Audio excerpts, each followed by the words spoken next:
Des orchidées aux racines aériennes. Certaines plantes épiphytes ne se cultivent pas dans un pot classique. Colette Barthélémy, pépiniériste spécialisée à la canopée en Bretagne, est passionnée par ces fleurs tropicales. Les orchidées sont pour à peu près 80% d'entre elles des plantes épiphytes. Alors, une plante épiphyte, ça veut dire que c'est une plante qui pousse fixée sur un autre végétal, mais qui n'en est pas un parasite, qui ne pompe pas l'énergie de son hôte.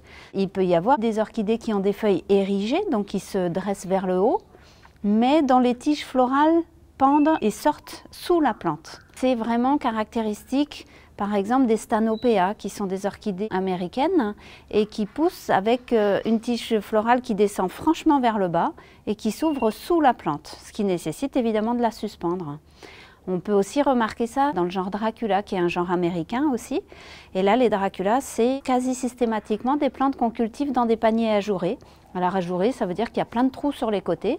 Et puis les tiges florales font leur chemin pour sortir sur les côtés. On va se comporter un petit peu en termes d'arrosage comme pour les orchidées qui sont en pot mais posées. C'est-à-dire qu'on va laisser le pot s'alléger entre deux arrosages et on va juste s'adapter aux besoins d'arrosage de la plante. Par exemple, pour un Dracula, on sait que ce sont des plantes qui aiment bien une humidité relativement constante, donc on ne va pas laisser le pot sécher trop fort entre deux arrosages. Pour les Stanopea, ça va être un petit peu la même chose. On a aussi un certain nombre d'orchidées qui vivent fixées sur une plaque. Donc là, dans cette situation-là, la plante est accrochée à l'aide de son système racinaire sur la plaque et les feuilles tombent ou montent, peu importe, ça dépend un petit peu de l'espèce, mais le système racinaire est à l'air libre.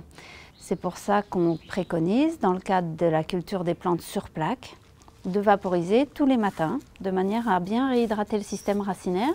Et on va aussi régulièrement lui apporter de la fertilisation, en diluant de moitié l'engrais pour orchidées qu'on a l'habitude d'utiliser, c'est-à-dire qu'on va mettre 2 fois moins d'engrais qu'habituellement, et on va vaporiser nos racines avec cette solution. Les orchidées qui sont cultivées sur plaque n'échappent pas à la règle générale liée aux orchidées, c'est-à-dire que ce sont des plantes qui ont besoin d'une forte luminosité.